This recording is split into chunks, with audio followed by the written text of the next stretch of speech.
젊을 때 가난한 게 뭐 나나요? 저도 20대 때 고시원 살았거든요. 고시원 살 때 저는 하나도 부끄럽지가 않고 아무 감각이 없었어요. 왜냐면 주변에 그런 친구들 너무 많았기 때문에. 오히려 고시원 살면서 내가 꿈을 향해서 쫓으면서 사는데 사랑하는 사람까지 있어? 매력 있는 삶이죠. 근데 이제 60대 됐는데 고시원 살면 어때요? 애매하단 말이에요. 한 살이라도 젊을 때 준비를 해놓는 게 나쁜 선택은 아닐 가능성이 매우 높죠. 가난이 진짜 무서운 거는요, 돈이 없어서가 아니에요. 선택지가 점점 줄어드는 게 무서운 거예요. 근데 나이를 든다는 것도 선택지가 줄어드는 거고, 돈이 없어진다는 것도 선택지가 없어진다는 거예요. 그러니까 코너에 몰리는 거죠. 젊을 때는 버틸 수 있죠. 하루에 한 끼 먹어도 버티죠. 실패해도 뭐 다음에 또 하면 되지. 몸도 따라주고 회복도 되니까. 근데 나이가 들잖아요. 그러면 이 가난이 정말 쌀발해져요. 월세가 원래 불편함이죠. 아, 집주인 또 왜 지랄이야, 막 이럴 수 있죠. 근데 뭐가 돼요? 주거불안 문제가 돼요. 병원비 걱정을 안 한단 말이에요. 어릴 때는 병원비 걱정을 안 해요. 근데 생존 문제가 된다는 거예요. 수입이 끊기면은 내가 생활 수준이 떨어지는 게 아니라, 그러니까 삶으로서 인간의 존엄성 있잖아요. 그런 게 흔들리는 때가 온다는 거예요. 그래서 젊을 때 노는 것이 낫다? 그러니까 저랑 이제 친하던 형님들 있잖아요, 형님들. 그분들이 이제 60대가 됐단 말이에요. 뭐 60대 후반까지는 아니지만 초반. 그런 형님을 보면 어떻게 살았느냐에 따라서 이 차이가 너무 많이 나요. 60대는 좀 무리지만 만약에 진짜 내가 젊을 때부터 커리어 패스 잘 타고 관리 잘한 50대 초반, 그러니까 50대 후반까지 가면은 좀 약간 이렇게 얘기하기가 어렵고, 50대 초반 형님들 있죠. vs 자, 동생들인데 30대 후반, 30대 초반 가면 또 달라요. 근데 30대 후반인데 관리 퍼지고 막 사는 동생들 보잖아요. 비등비등해요. 그냥 비등비등합니다. 30대 후반인데도 그냥 보면 알아. 현실이에요. 이게 옳다 그르다가 아니라, 야, 내가 진짜 열심히 살아야겠다, 열심히 벌어야겠다, 이런 생각이 듭니다. 그래서 부자가 돼가지고 건강을 놓치면 그게 무슨 소용이냐. 근데 현실은요, 그 두 개가 반대가 아니라는 거야. 반대처럼 생각하고 싶지. 실제로는 어때요? 같은 방향이라는 거예요. 보건복지부 자료 기반으로 한경에서 나왔던 기사가 있어요. 부자가 8년을 더 그냥 사는 게 아니라 건강하게 산다. 그러니까 건강하게 즐길 수 있는 것이 8년 차이가 난다는 거예요. 소득에 따라서 건강 수명, 그냥 수명이 아니라 평균 수명은 당연히 격차가 나고, 건강 수명, 내가 즐기면서 살 수 있는 수명의 격차가 너무 크게 난다는 거예요. 이 건강 수명 상하이 20% 간 격차가 8.2세까지 벌어졌다는 거 아니에요? 이게 평균적으로 그렇다는 거예요. 그럼 이런 보여지는 것만 그러냐? 보여지는 것만 그런 게 아니에요. 결핍의 경제학이라는 책이 있어요. 여기 보면 어떤 사람들은 이렇게 생각합니다. 가난한 사람들이 가난한 이유가 덜 똑똑하기 때문에, 잘못된 선택을 하고 지능 이슈 때문에, 그래서 빈곤한 상태에 머물게 된다고 얘기하죠. 근데 이거와 관련해서 연구를 한 거예요. 그 연구를 한 내용이 담긴 책이 바로 이 결핍의 경제학이라는 책인데, 뭐냐면 가난한 사람들은 다른 사람들과 능력을 조사해보면 비슷하다는 거예요. 능력을. 근데 문제가 가난한 사람들 그 자체가 아니라 가난이 부과하는 정신적인 고충이 있다는 거예요. 가난이 부과하는 정신적 고충. 가난한 상태에 되잖아요. 그럼 IQ가 한 10% 이상 떨어진다는, 경제적 압박을 계속 받잖아요. 그러면 돈 문제를 생각하는 순간 인지 능력이 떨어진다는 거예요. 미국의 이제 저소득층 대상으로 실험을 했어요. 수리비가 발생하는 그런 내가 스트레스 받는 상황, 그걸 상상하게 했을 때 가난한 참가자들이 판단력과 문제 해결 능력이 눈에 띄게 떨어진다. 같은 사람이더라도 경제적 압박이 심한 시기에는 더 좁게 보고 더 조급하게 선택하고 장기 계획보다 눈앞에 급한 문제에 계속 매달리게 된다는 거예요. 인도 사탕수수 농민들을 대상으로 그런 연구를 했어요. 비슷한 연구를 또 했는데 뭐냐면, 수학 전이 우리가 뭐예요? 제일 가난하단 말이에요. 수학을 하기 직전이니까. 돈이 부족한 시기에는 같은 사람들의 인지 수행이 수학하고 나면 어떻게 돼요? 갑자기 부자가 되잖아요. 이 전이 제일 인지 능력이 떨어진다. 돈이 없고 가난하고 이 코너에 몰린다는 게, 그러니까 선택을 할 수 있는 폭이 좁아진다는 거예요. 선택 폭이 좁아진다는 게 단순히 이 통장 잔고 문제가 아니라 사고 능력 자체를 떨어뜨린다고요. 사람을 그냥 망쳐버려요. 가난한 사람은 계속 급한 문제만 보게 만들어가지고 장기적으로 더 나은 선택을 할 정신적 공간 자체를 없애버린다는 거예요. 젊을 때는 이 압박을 몸으로 밀어붙이면서 버티죠. 근데 나이가 들면은 이런 정신적 압박, 이게 물리적으로 나타나는 거잖아요. 정신력도 체력이거든요. 근데 그 체력이 줄고 회복 속도도 느려지고 이 압박을 견딜 수 있는 여유가 점점 낮아지는 거예요. 내가 퇴직할 날이 얼마 남지 않았다 이러면은 젊을 때보다 훨씬 더 압박감이 심해지고 단기 선택을 할 가능성이 높아지죠. 그래서 저도 막 은퇴한 분들이, 돈 많이 없는 분들이 뭐 오피스텔 같은 거 아니면 뭐 분양상가 같은 거 그거 막 세상에 다 사기라 그러는데 가서 한단 말이에요. 그 앞에서 얘기하는 거 그거에 현실이에요. 근데 마치 젊을 때 여행 다니고 놀아야 된다는 식으로 얘기하는 사람들이 많이 있습니다. 제가 후회하는 거는요, 30대 때 열심히 살아온 걸 제가 후회할까요? 아니요. 여러분들한테 놀아야 된다, 뭐 해야 된다, 그 사람들 인생을 한번 살펴보세요. 그 사람들이 돈이 없는 상태에서 그 얘기를 하나요? 그걸 한번 물어보고 싶어요. 그 사람들이 먹고 사는 문제가 급급한 사람들이 그 얘기를 해요? 아니라고요.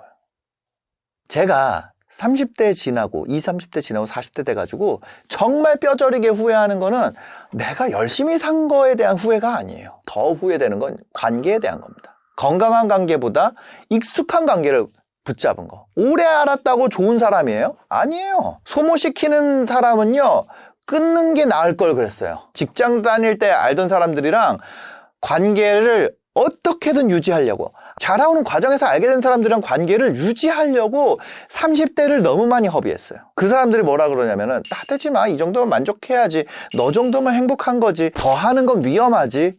그 말 듣느라고 술 먹은 시간, 낭비한 시간, 그게 너무 아까워요. 대안도 없어요. 말만 하면서 여러분을 현재 위치에다가 가두려고, 그 사람들한테 아니야, 나는 더 하고 싶어, 더 가봐야 돼, 이걸 설득하느라고 30대에 한 반은 쓴 것 같아요. 그래서 결국 어떻게 됐어요? 40 되니까 결국에는 다 끊어졌어. 결국에는 추구하는 게 다르면 그걸 설득하느라고 할 필요가 없다는 거예요. 그냥 내가 원하는 거 내가 하면 돼요.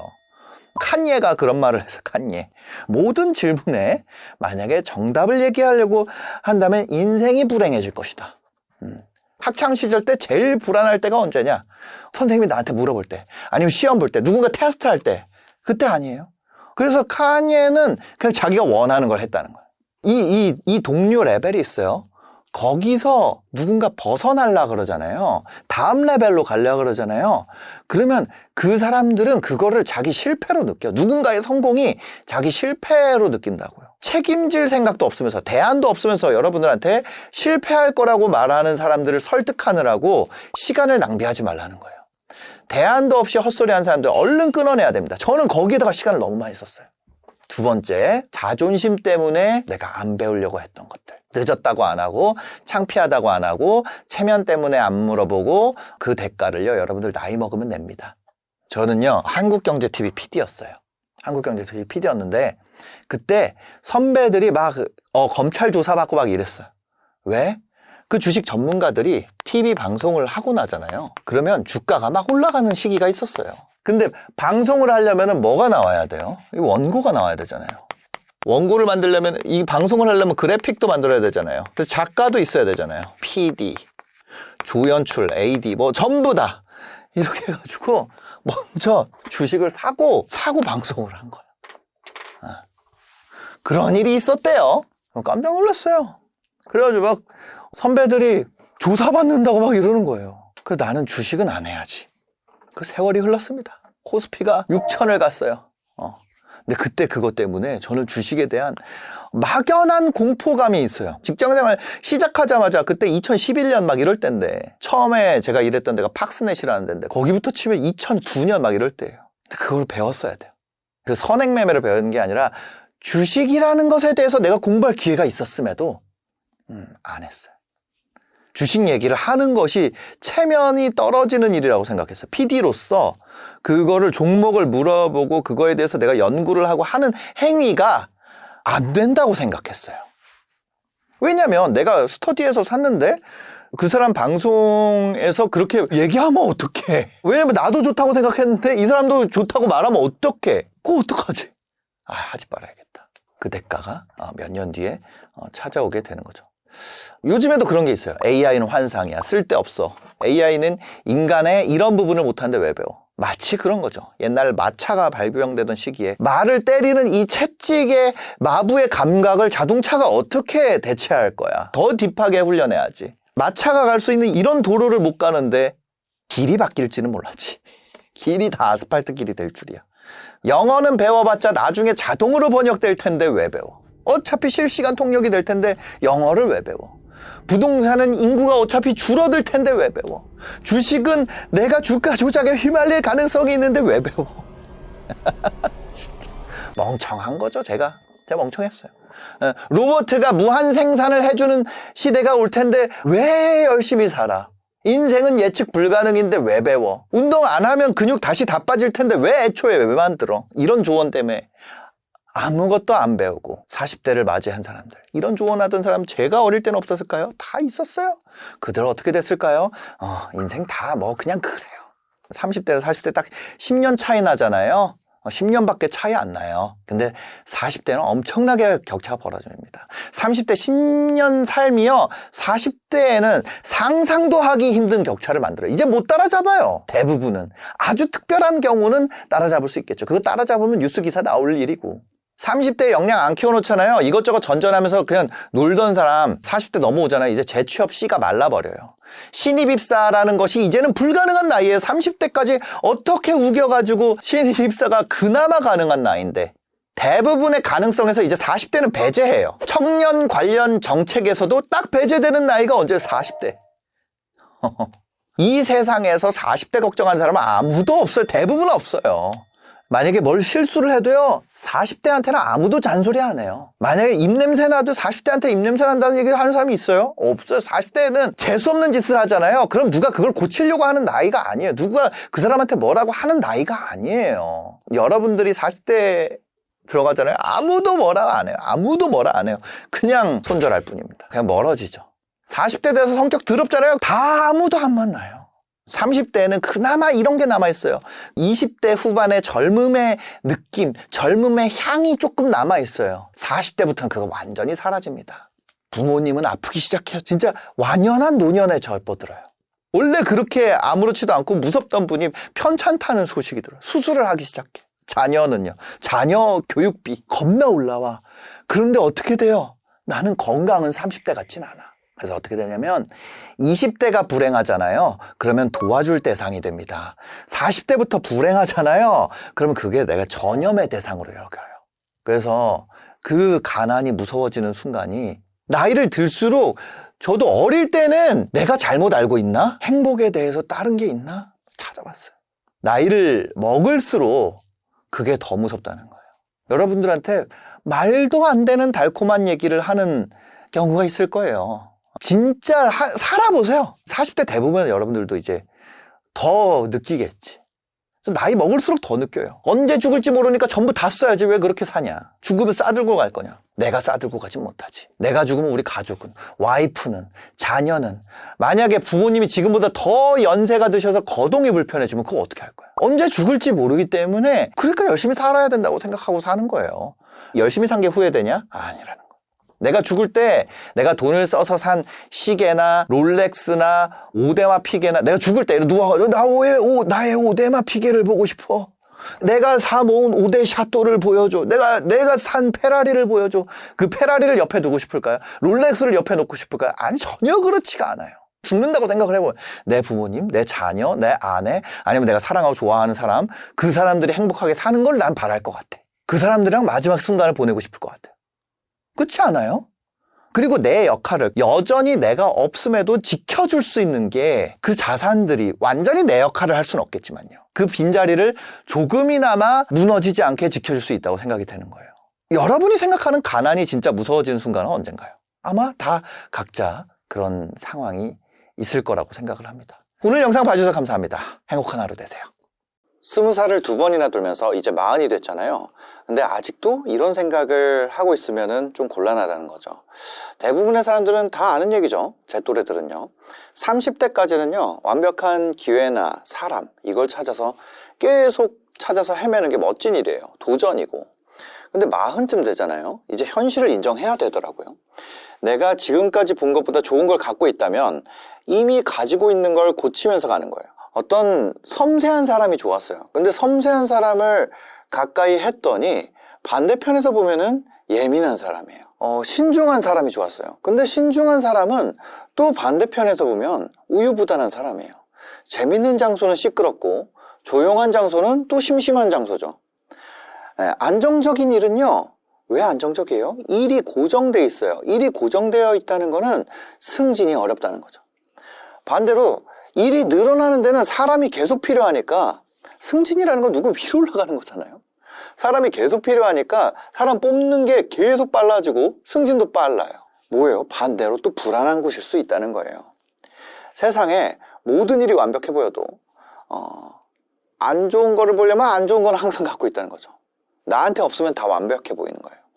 세상에 모든 사람에게 사랑받을 수 없는 이유도 여기 있습니다. 내가 어제까지 좋았던 것도 오늘은 싫을 수가 있고, 같은 사람도 내가 만약에 똑같은 사람이에요. 근데 그 사람도 날짜에 따라서 안 보고 싶은 날도 있잖아요. 그러니까 어떻게 완전 무결한 존재, 어느 기준, 어느 방향에서 보더라도 완벽한 존재도 없고 그런 기회도 그런 사람도 없다는 거예요. 근데 세상이 그렇지 않다는 거를 30 후반만 돼도 우리가 다 안단 말이에요. 저도 30대까지는 계속해서 뭔가 찾아다녔어요. 완벽한 기회, 완벽한 인간관계, 모든 조건이 만족스러운 삶의 환경, 이런 거를 찾아보려고, 아니면 만들어 보려고 여기저기 기웃거리게 됐죠. 예를 들어서 SNS 뭐가 떴어요. 그래서 그 장소에 찾아가 봤어요. 아니면 그런 모임이 또 떴어요. 그런 모임도 나가봤어요. 사람들의 극찬이 쌓여 있습니다. 이건 진짜 기가 막혀요. 어때요? 세상에 완벽했던 것들이 나만 마법에 안 걸렸어. 다른 사람들이 하는 찬사가 너무 많아서 내가 이상한 사람인가? 처음엔 저를 부정했거든요. 근데 나중에는 받아들여야겠다. 그러면 왜 40살부터는 그런 걸 쫓으면 안 되냐? 내가 꿈을 쫓을 수도 있잖아. 나도 이상향을 40이 먹건 50이 먹건 쫓을 수 있잖아. 왜 40세가 이런 인식 전환의 중요한 분기점이 되냐?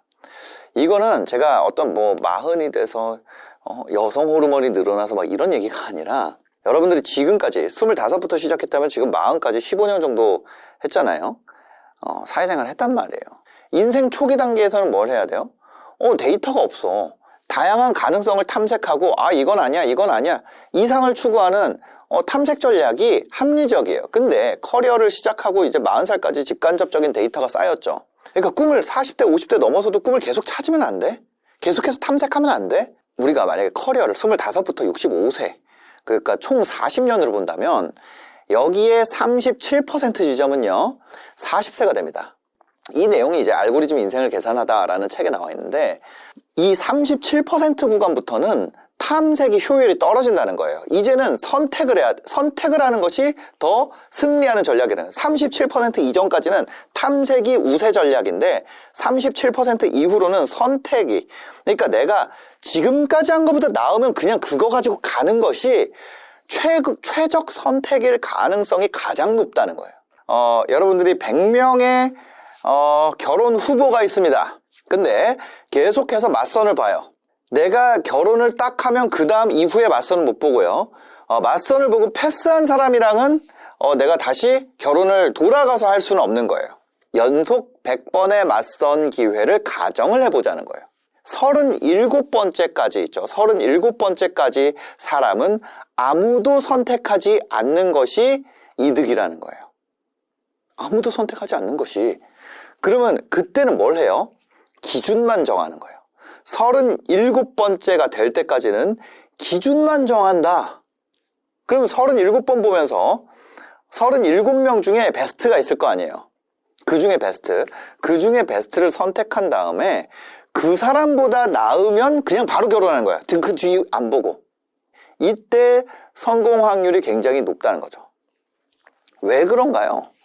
자, 여러분들 예를 들어서 이거를 더 줄여볼게요. 3명의 후보가 있다고 생각해 봅시다. 이 사람들 점수를 매겨볼게요. 1, 2, 3이에요. 후보를 안 보고 처음 만나는 사람 무조건 결혼하는 전략. 후보가 3명일 때를 가정할게요. 처음 보자마자 결혼하는 전략. 이 사람이 3번일 확률. 가장 점수가 3점일 확률은 3분의 1이에요. 3명 중에 1명이니까. 반대로 2명 봤을 때 2명 보고 선택하는 전략하면 어때요? 마지막 남은 사람이랑 그냥 무조건 하는 거니까 이때 확률은 얼마예요? 3분의 1이에요. 그러면 제일 처음 3분의 1, 제일 끝에는 3분의 1이야. 그러면은 이 사이에 1명 보고 선택하는 전략을 했을 때는 확률이 더 높다는 거 아니에요. 우리가 1명 보는 전략은 6가지 경우가 있습니다. 왜? 내가 처음에 1점 지원자를 봤어요. 근데 두 번째 봤는데 2점이야. 그러면 실패죠. 왜? 최적 선택이 아니야.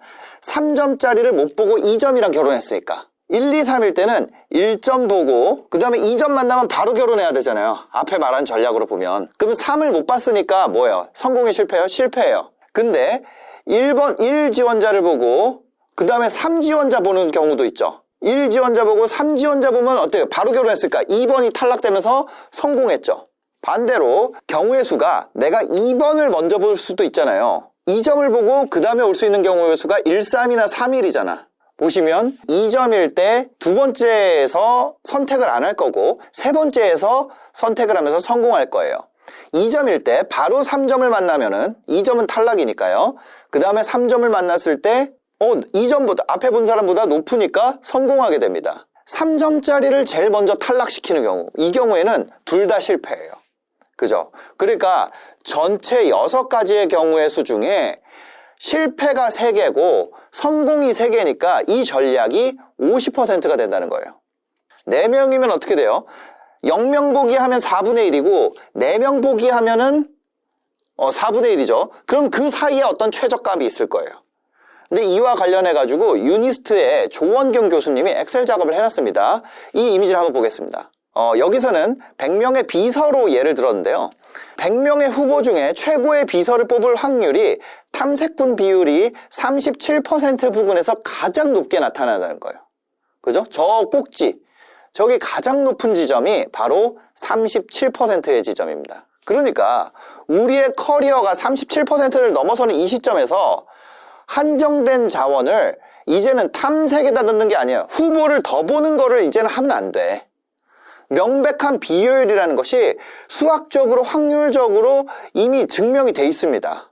그러니까 이제는 우리의 인생이 37%가 넘어가는 시점이에요. 이 시점에서 한정된 자원, 시간이나 에너지, 돈 이런 거를 탐색에다 소모하면 안 된다는 거예요. 이제는 선택의 구간입니다. 이미 구축해온 강점, 구축되어온 관계, 지금까지의 환경, 이거의 가치를 극대화하는 선택 전략으로 전환하는 것이 훨씬 더 합리적이고 효율적인 생존 방식이 된다는 거죠. 그래서 여러분들이 지금의 시점 있잖아요. 40이라는 시점. 여기서 완벽한 이상을 막 헤매고 찾고 이거는 멈추고 나한테 내가 이미 갖고 있는 거를 개선, 그러니까 더 낮게 나가려는 태도가 이게 체념이나 포기가 아니에요. 앞에 최적 선택은 한 번 선택하면 못 바꿔요. 근데 우리 인생은 어때요? 지금 갖고 있는 것보다 더 나으면 그걸로 바꿀 수가 있어. 한 번의 선택이 아니에요. 다방면에 존재해요. 그러니까 내가 지금까지 쌓은 걸 다 무너뜨리고 다시 처음부터 뭐 하고 다 무너뜨리고 또 다른 거 찾아서 기웃거리고 이게 아니라 지금 주어진 거를 개선하면서 나가는 게 지금부터 훨씬 더 좋은 선택이라는 거예요. 세상의 모든 가치는 상충관계가 있다는 거죠. 그게 커피예요. 근데 카페인이 들었어요. 그걸 단점으로 봐요. 근데 카페인이 들었다는 것은 누군가에겐 장점이에요. 뜨거운 물은 막 운동을 끝낸 사람한테는 진짜 가치가 없겠지만 저처럼 많이 떠드는 사람한테는 뜨거운 물이 매우 가치가 높은 거예요. 뜨겁다라는 속성이. 저희 애는 뜨거운 걸 못 먹거든요. 뜨거운 게 굉장히 울 정도로 안 좋은 속성이지만 무엇이든 안 좋게 보려면 안 좋게 볼 수 있고 좋게 보려면 좋게 볼 수 있다는 거죠. 우리가 흔히 장점이랑 단점이라고 부르는 것은 사실상 하나의 속성이 지닌 양면에 불과하다는 거죠. 그냥 보는 사람에 따라서 다른 거예요. 어떤 결함이 아닌 거예요. 근데 그걸 결함의 문제로 여기고 고치려고 할수록 그냥 아무것도 없어지게 돼요. 특성을 제거하면 판단의 여지가 없어져요.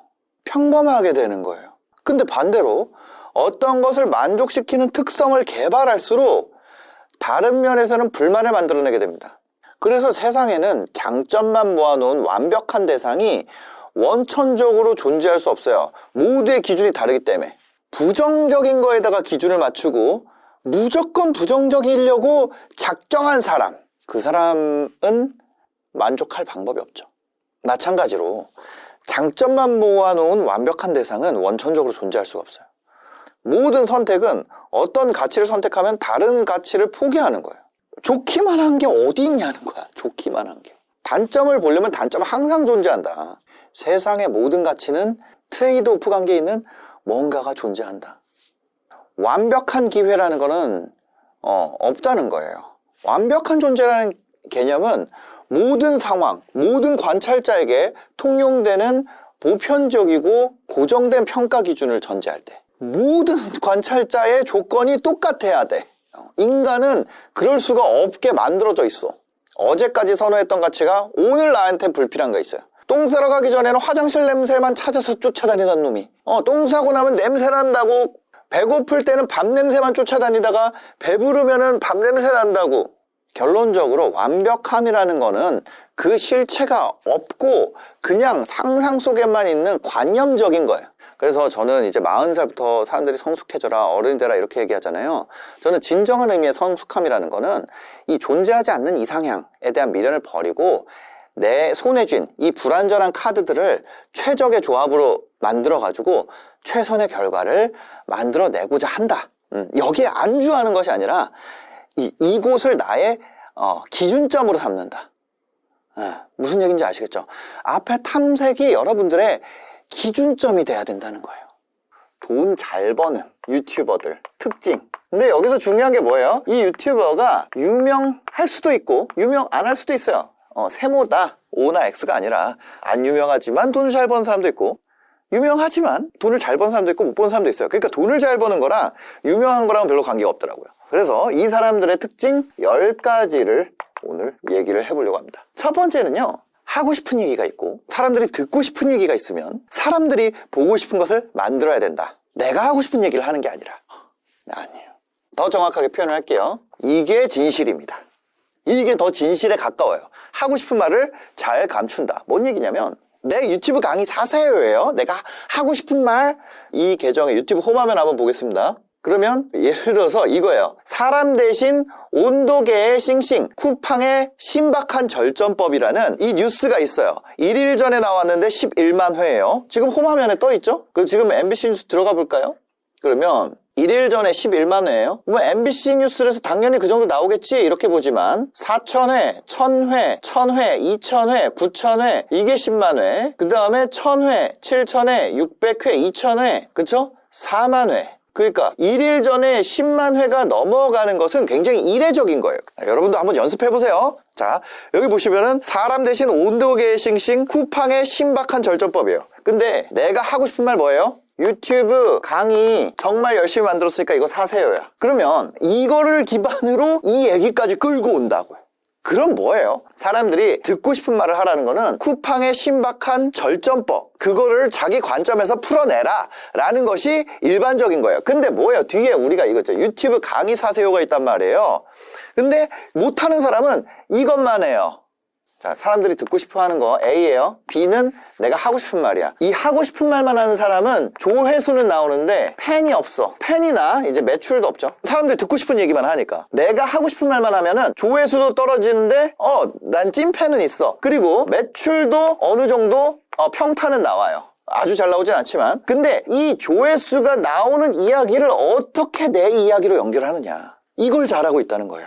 지금 왼쪽에 사람 대신 온도계의 싱싱, 쿠팡의 신박한 절전법, 이게 사람들이 듣고 싶어하는 얘기고요. 유튜브 강의 사세요. 이게 내가 하고 싶은 얘기인데 이 두 개를 어떻게 연결시키느냐. 이 두 개를 연결시키려면요, 쿠팡의 신박한 절전법, 여기에 내용에 이어서 사람들이 왜 이런 열악한 상황에서 일을 하게 됐을까, 쿠팡에서 주는 물류비용, 그것을 통해서 내가 부업으로 얼마라도 올리려고 이런 어려운 환경에서 버티고 있다. 그런데 이런 노력과 체력이라면 나는 한번 이걸 해볼 것 같다. 바로 그게 유튜브라는 거다. 유튜브는 처음에는 쿠팡보다 더 적은 돈을 벌 수밖에 없겠지만 자기가 능력을 가지고 있다면 만약에 능력이 없더라도 우리와 함께 한다면 쿠팡에서 버는 것보다 훨씬 더 편안한 환경에서 시도해볼 만한 가치가 있다고 저는 생각을 합니다. 혼자서라도 반드시 해보시길 바라고 만약에 혼자서 할 엄두가 안 난다면 우리와 함께 해보는 건 어떠냐. 우리와 함께 하기 위해서는 신청 링크를 놔뒀으니까 거기에 연락처를 남겨주시면은 제가 전화를 드리겠다. 이런 식으로 하게 됐을 때 사람들이 듣고 싶어하는 얘기와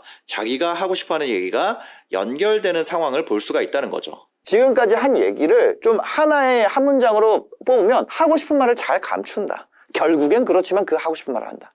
이거예요. 두 번째, 이거 10가지 못하겠다. 저희 채널에서 보통 한 15분 정도가 제일 잘 나오거든요, 조회수가. 지금 봐가지고 지금 녹화하는 시간 봤을 때 이거 한 3가지 하면 끝나겠다. 3에서 5가지 정도로 할게요. 이거예요. 근데 정성적 지표, 진짜 이해를 하면은 대박 소름 끼치는 거예요. 자, 이게 진실에 가까워요. 내가 무슨 모습을 보여줘야 하는지 알고 있다는 거예요. 여러분들이 이 녹음기를 팔아요. 누군가에게 녹음기를 꼭 그 사람에게 사야 되는 이유들이 존재해요. 예를 들어서 우리가 한 3가지 정도 해볼게요. 뭐 가격이 걔가 특별해, 또는 전문성이 특별해, 또는 친해, 이거예요. 그냥 정해져 있습니다. 자, 가격을 예를 들어서 이게 시장에서 200만 원인데 가격이 이거 198만 원이에요. 근데 이게 진짜 좋은 제품인지 아닌지 모르잖아요. 이렇게 사람들이 가격만 싸면은 산다고 하는데 그게 아니라 큐레이션. 마이크 살 거면, 아니면 노트북 살 거면, 아니면 티셔츠 살 거면, 아니면 뭐 할 거면 그 중에 탑 티어가 뭐야? 아니면 이 가격대의 베스트는 뭐야? 사람들은 실패를 하고 싶지 않은 거잖아요. 어려운 말로 하지만 헛돈을 쓰고 싶지 않다는 거예요. 그래서 이미 내가 헛돈이 아닌 것을 알고 있는 사람, 이 가격을 낮추는 거는 그 제품에 대해서 이미 다 알고 있는 사람이 아니면 의미가 없어요, 사실 생각보다. 그러니까 뭐예요? 두 번째, 전문성이 높거나. 녹음기라는 거는 이런 요소가 있어요. 그런데 이러합니다. 전문성이 아주 좋은 거예요. 근데 뭐예요? 이 사람이랑 안 친해. 유튜브의 무서운 점은 서로 커뮤니케이션을 할 수 없다는 점이에요. 그러니까 내 고객을 내가 못 보는 상태에서 커뮤니케이션을 해야 돼. 이 가상의 고객을 내가 알고 있어야 돼요. 친하다는 건 뭐예요? 너 근데 전문적으로 봤을 때 이런 거 되게 중요한데 우리는 어떤 사람들이야? 우리는 유튜브 만드는 사람이잖아. 녹음의 퀄리티보다 휴대성이랑 배터리 오래 가는 거 이거 되게 중요해. 너 결정적인 순간에 녹음 안 돼 있고 이거 꺼져 있어가지고 개고생한 적 있지 않아? 켜져 있는지 시각적으로 확인할 수 있는 게 중요해. 여기 빨간불 들어오면은 이건 시각적으로 확인할 수 있어. 이거 기능적으로 뭐 우수한 거예요? 아니, 기능적으로 그런 게 아니야. 근데 속속들이 알고 있어. 우리는 동질감을 갖고 있어. 예를 들어 여러분들이 이거 비디오 보는 이유 뭐예요? 하필이면 여기서 보는 이유? 동질감을 갖고 있잖아요. 여러분들 유튜브 만들고 돈 벌고 싶어 하는 사람들만 이 채널 보잖아요. 다른 사람들 이거 보잖아요. 솔직히 유튜브 보면서 이걸 볼 이유는 없죠. 유튜브 보면 훨씬 재밌는 거 많으니까. 근데 여튼 이거예요. 이거 3개. 내가 만약에 유모차 팔아. 그럼 3번은 되게 중요하다니까? 유모차를 통해서 내가 되고 싶은 최종적인 이상적인 상태가 있을 거 아니에요. 내가 여의도 더현대 갔다가 부부싸움 한 이유가 있어요. 그 뭐야, 친함에서 시작하는 거예요. 어떤 여자분이 이제 유모차를 공구를 한다고 해봅시다. 인스타그램 피드에는 그 유모차와 함께 화목한 가정의 모습들이 피드를 채워. 왜 그래요? 그 삶을 살고 싶은 사람이 그 제품을 살 거니까. 그거 뭐예요? 내가 무슨 모습을 보여줘야 되는지 알아.